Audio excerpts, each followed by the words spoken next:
Programmes spatiaux secrets et alliances extraterrestres, tome 1. Je vous ai dit que l'éclairage est magnifique. Alors d'ailleurs, c'est un petit peu plus court, mais souvent on arrive quand même à voir. Et là, c'est un passage très intéressant.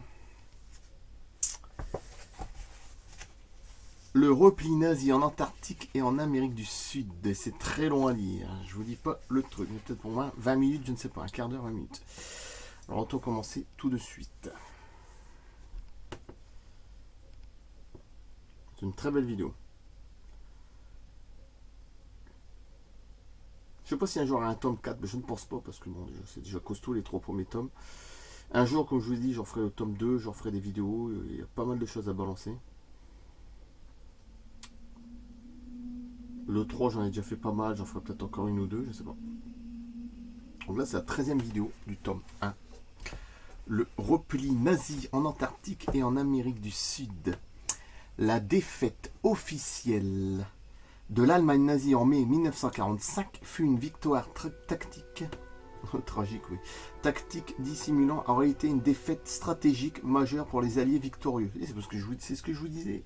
L'ancienne vidéo juste avant la 12e, ils en ont rien à foutre, même si Hitler, voilà. Ils savaient déjà qu'ils avaient quelque chose de voilà, qui dépassait tout, quoi, toutes leurs attentes, hein, je veux dire, par rapport à ce qu'ils peuvent faire des voyages sur d'autres planètes, bon bref. Qui fut caché au grand public. Une proportion significative des membres de l'élite politique de l'Allemagne nazie, leur technologie la plus poussée et des soucoupes volantes entièrement opérationnelles, avaient échappé aux forces d'occupation alliées. Richard Wilson et Sylvia Burns disent avoir interviewé des initiés au vu des documents secrets en faisant la recherche pour leur livre un traité secret entre le gouvernement américain et des entités extraterrestres. Hein, c'est le titre du livre, hein, bon, il faut demander le truc.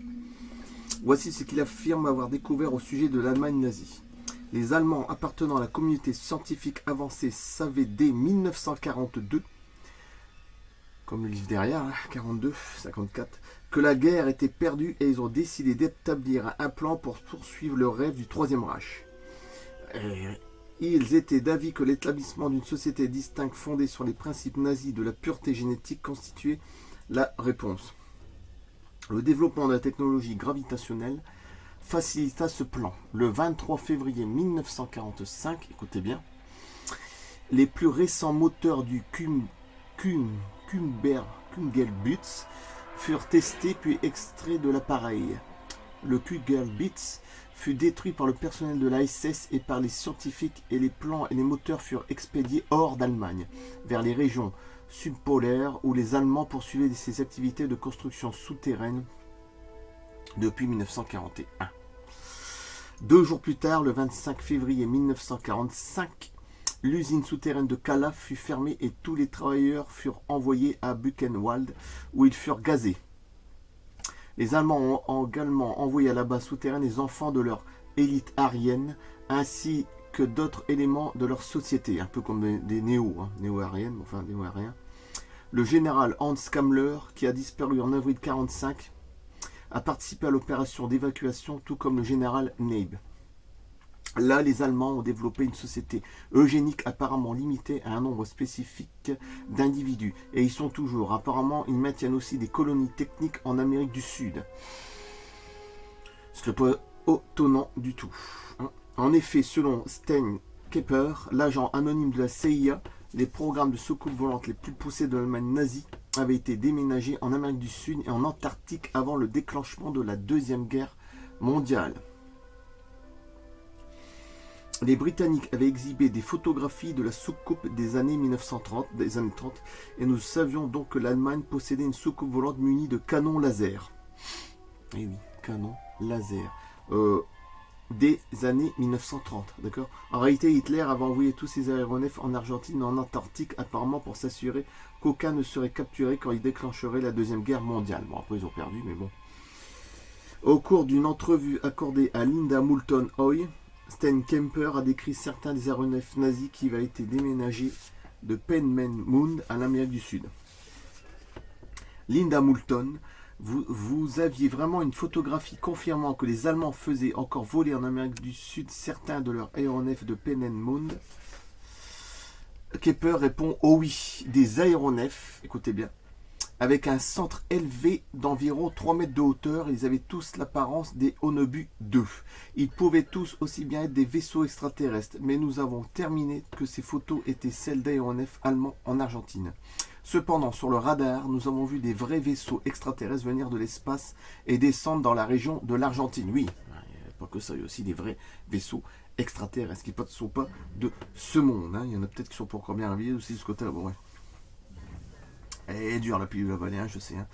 Nous avons vu aussi par le radar que nous partageons avec les Britanniques des îles Malouines dans l'Atlantique sud à l'est de l'Argentine des aéronefs venir dans la région de l'Antarctique. En 1959 et 1960, les membres de notre unité pouvaient distinguer les aéronefs extraterrestres des aéronefs allemands connus, et ce à partir de leur apparence. Je vais essayer de trouver une petite image pour la mettre à la fin. Par rapport au Nebu 2, tout ça, il y avait une image qui décrivait bien le truc. On voyait à l'intérieur du cockpit, enfin bref, de la soucoupe nazie. Je vais essayer de la retrouver. Bon, enfin, c'est un dessin, on va dire. Bon, on verra. Nous avons toujours trouvé que les appareils allemands étaient beaucoup plus lents que les appareils extraterrestres. Bah oui, ça c'est ce que je disais une fois. Les appareils extraterrestres, ils sont beaucoup plus rapides. Il n'y a pas de comparaison. À côté, les appareils allemands, c'est presque de la merde, de toute façon. Des aéronefs extraterrestres qui ont été suivis depuis l'espace filaient à 48 000 km/h. D'accord. Ce qui restait des programmes militaires de pointe de l'Allemagne nazie était assez troublant du point de vue des progrès technologiques réalisés par les nazis dans plusieurs domaines de la production d'armes. Ce fut l'une des principales raisons invoquées par le personnel militaire en faveur de l'approbation de l'opération Paperclip par l'administration Truman. L'opération Paperclip était supervisée par la Joint Intelligence Objective Agency, JIOA, une organisation regroupant plusieurs agences et dirigée principalement par l'armée et la marine américaine. Le secrétaire à la marine, James Forrestal, avait demandé au président Roosevelt de créer la JIOA à la suite d'informations obtenues par les services de renseignement de la marine concernant un programme technologique nazi de pointe. En juillet et août 1945, Forrestal s'est rendu en Allemagne occupé afin de constater par lui-même comment procéder l'opération Paperclip. En visitant les installations de la marine et de l'armée pour voir certaines des technologies nazies, pas en Asie, nazies, de pointe qui avaient été capturées par les militaires américains. Il aurait été au courant des négociations fructueuses de Kammler avec les forces alliées concernant ces technologies. Forrestal aidait la marine américaine à décider lesquelles vaudraient la peine d'être développées pour une utilisation future. Le développement des sous-marins nazis avancés intéressait particulièrement la marine américaine. D'ailleurs, je pense que c'est par là que Hitler il s'est barré après 1945, après son faux suicide par des sous-marins ultra sophistiqués. J'ai vu une fois une interview avec Antolma et puis un ancien qui a fait la guerre. Pour lui, c'est sûr certain, il ne s'est pas suicidé, il s'est barré dans un sous-marin pour rejoindre l'Argentine. Et c'est pour ça qu'en Argentine, même encore à l'heure actuelle, il y en a quand même pas mal de gens qui parlent allemand. Curieux, hein?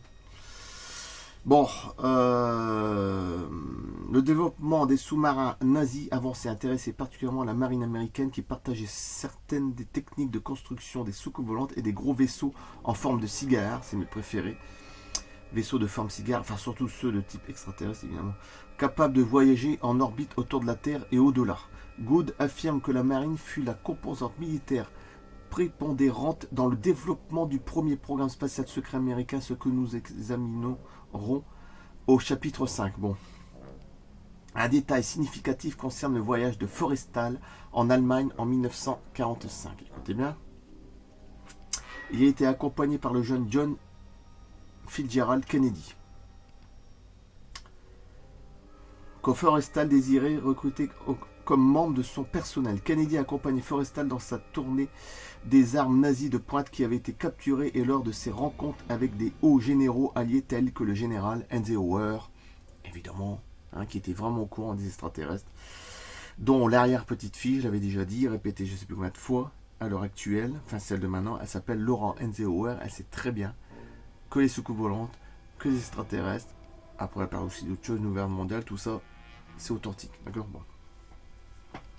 Il a signé sa visite dans un journal qui fut publié à titre posthume sous le titre de Prélude ou Leadership, Prélude ou Pouvoir. Au pouvoir, prélude au pouvoir, pardon. Sur ce journal de Kennedy, JFK, indique clairement qu'il était présent lorsque Forrestal passa en revue les technologies de pointe intéressant la marine et dont certains seraient reprises par l'opération Paperclip.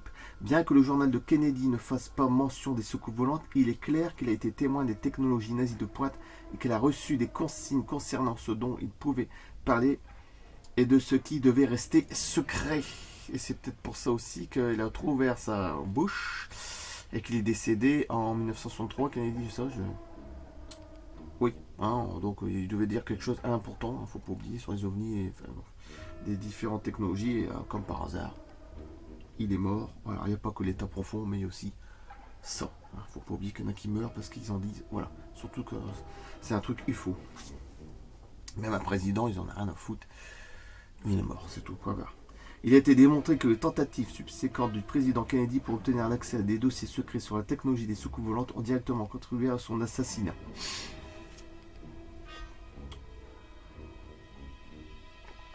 Donc, après Silvano Trota, une fois il a fait une vidéo, c'est très intéressant.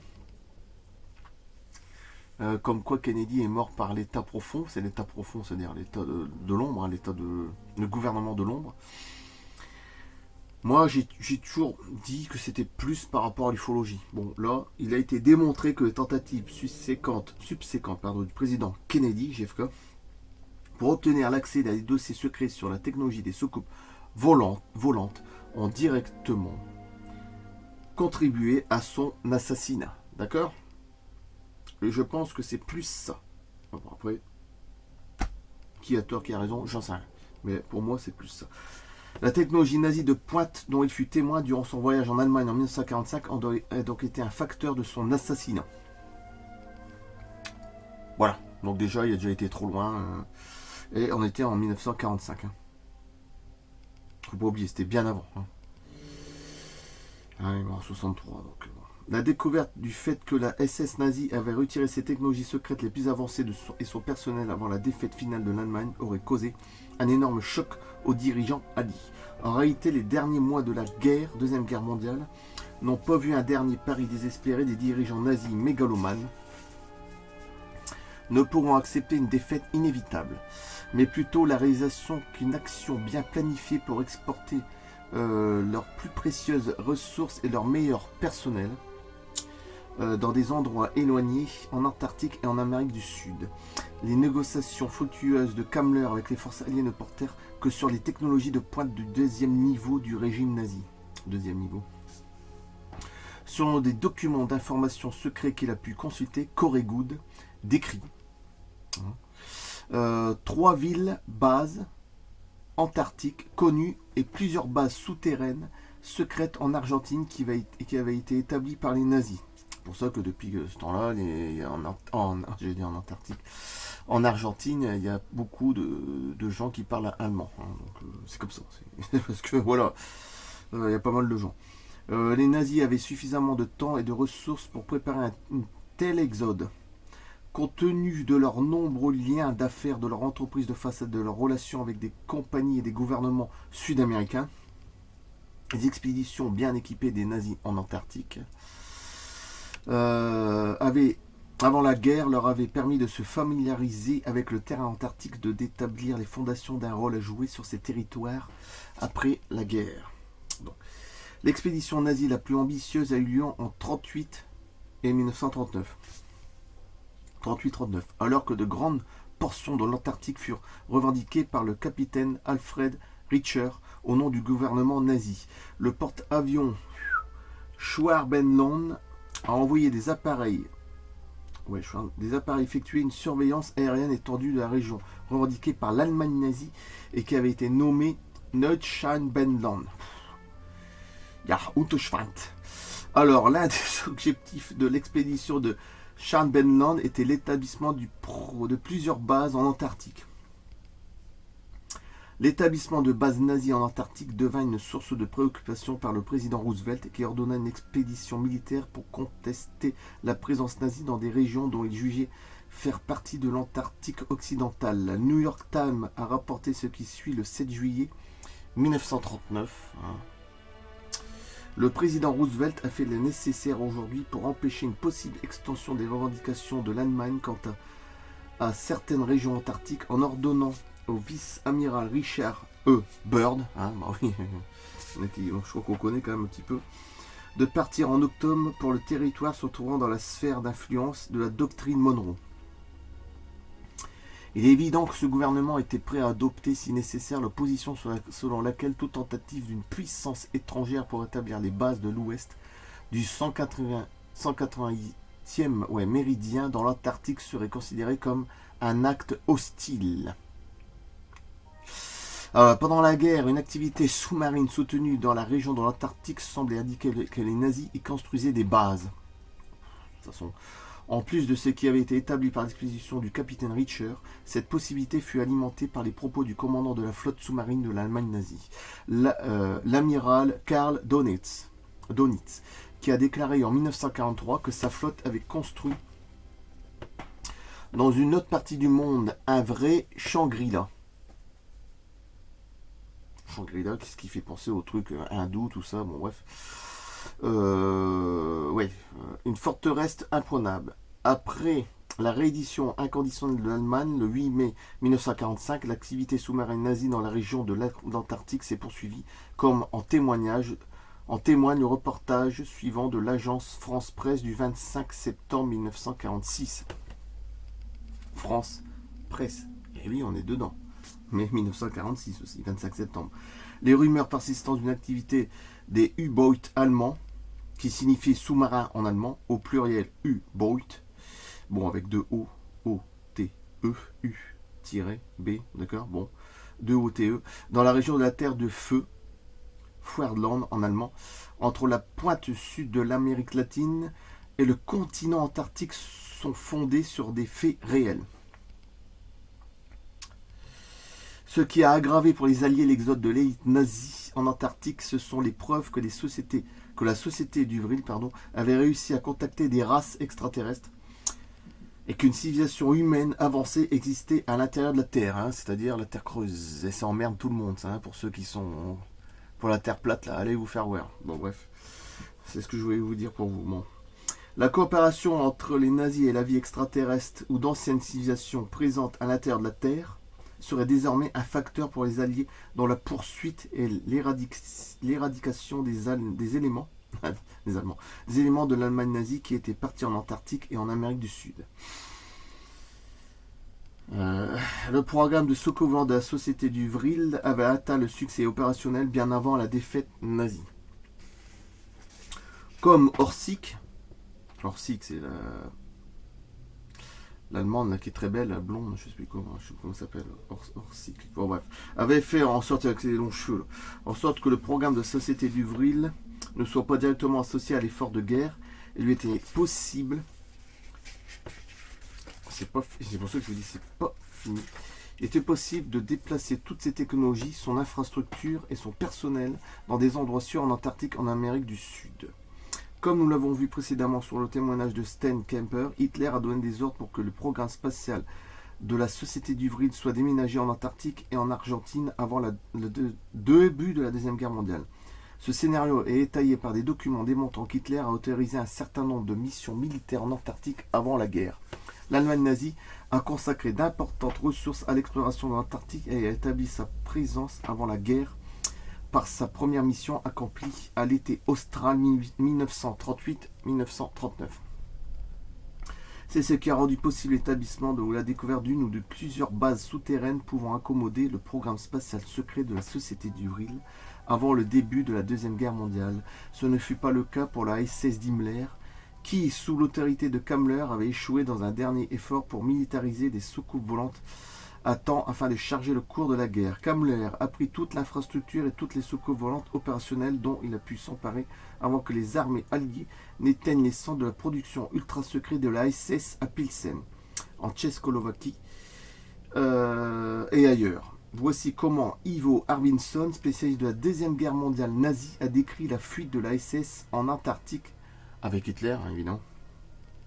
Lui, c'est en Argentine, c'est barré de l'autre côté, sur des documents qu'il a pu consulter. En mars 1945, juste avant la fin de la guerre, 2 U-boats, sous-marins allemands, de fourniture. Le U-530 et le U-977 furent lancés d'un port et de mer Baltique. Tiens, en parlant de la mer Baltique, c'est là qu'on avait retrouvé une sorte d'ovni de coupole géante dans le fond de la mer. Je crois que ça, à l'heure actuelle, on en parle encore. La mer Baltique, faites des recherches, c'est peut-être un engin, allez savoir, de type complexe militaire industriel nazi, SS, allez savoir, une sorte de Onobu. Et il aurait eu à leur bord des membres des équipes de recherche sur les soucoupes volantes, la dernière des plus vitales composantes de la soucoupe volante, les notes et les esquisses pour la soucoupe et les plans de gigantesques complexes et commodités d'hébergement basés sur les remarquables usines souterraines de Nord-Onsen dans le massif du Harz. Les 2 sous-marins ont atteint comme prévu la nouvelle Souabe. Neuch Benland en allemand, sur la terre de la reine Maud, où ils ont déposé leur chargement. En réponse à une question sur le rôle d'Orzik et la société Orsic du Vril dans les bases nazies d'après-guerre, Good explique: de toute évidence, elle a réussi à se rendre dans les bases villes de l'Antarctique, je crois savoir que ces sociétés étaient un peu la colonne vertébrale des éléments ayant survécu à la guerre et des individus qui contrôlaient les installations avec le groupe qu'ils croyaient extraterrestre et la fédération draconienne. Dracos, les grands reptiliens, bon bref. Une sorte de truc grand blanc, c'est pas les requins blancs, mais bon. Je ne me trompe pas, à laquelle ils s'étaient alliés. Cette affirmation est très révélatrice. La société du Vril et ses alliés de la société de Tulé et de l'Ordre du Soleil Noir avaient non seulement réussi à maintenir leur indépendance envers la SS d'Himmler, mais ils se trouvaient maintenant en position de leadership dans les installations de l'Antarctique. La défaite nazie a conduit à l'intégration de ce qui restait du programme militarisé de soucoupe volante de Kammler dans le programme spatial secret opérationnel de la société du Vril qui avait traversé la Deuxième Guerre mondiale sans être détecté ni endommagé. Le succès de la société du Vril dans le maintien de son indépendance envers la SS nazie et même de sa position de leadership dans la société exilée démontre à quel point les dirigeants du Vril, de Tulé et du Soleil Noir étaient devenus puissants dans la société totalitaire d'Hitler. C'était toutefois avant la fusion des programmes spatiaux nazis, avant que ces dirigeants ne se soient unis avec ou n'a été pris en charge avec des forces obscures occultes œuvrant avec un groupe extraterrestre négatif, c'est-à-dire les dracos reptiliens. On va pas le décrire.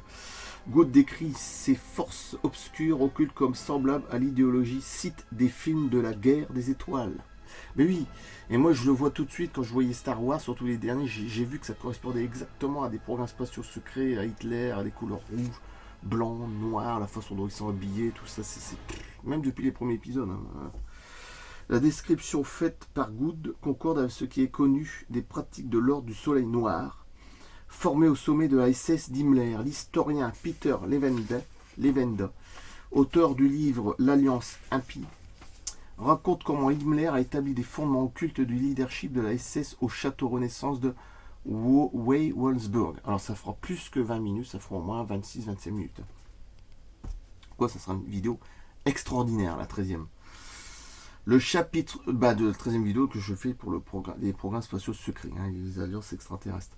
Le chapitre secret de l'Ordre du Soleil Noir se réunissait ici une fois par année. Chaque membre avait son propre fauteuil orné d'une plaque d'argent portant son nom gravé et devait se consacrer à un rituel d'exercice spirituel axé surtout sur la concentration mentale, le point central de Wei-Wolfsburg, qui devait évidemment beaucoup à la légende du roi Arthur. Oui, parce que de toute façon, ils allaient très loin, les nazis. Enfin, du roi Arthur et des chevaliers de la table ronde. Et oui, était une grande salle à manger comportant une table en chêne. Et c'est pour ça qu'il y avait beaucoup de trucs occultes. Où pouvaient s'asseoir 12 personnes choisies par les Grundpenführer supérieurs. Faut pas demander. Là, les dirigeants nazis pratiquaient la communication avec des forces spirituelles du royaume des morts. Bon. C'est dans la grande salle à manger avec sa table ronde qu'Himmler et son cercle intérieur de 12 Gruppenführer supérieurs se livraient à une communication mystique avec le royaume des teutons morts, pas des tétons, des teutons morts et pratiquer d'autres exercices spirituels. Levenda décrit une rencontre autour de la table ronde entre Himmler et son élite du Soleil Noir au sujet de l'interrogatoire du commandant en chef de l'armée allemande régulière, le général von Fritsch.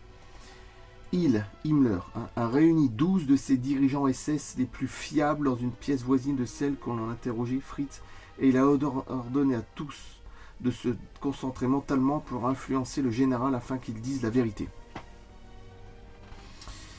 Je me suis trouvé à rentrer dans la pièce par hasard et j'ai vu les 12 dirigeants SS assis en cercle.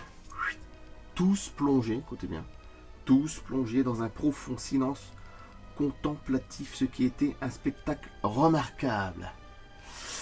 Avec le recul, il est facile de voir comment le savoir occulte pratiqué par l'ordre du Soleil Noir aurait conduit au compromis et à la prise en charge du programme spatial de la société du Vril. Bon.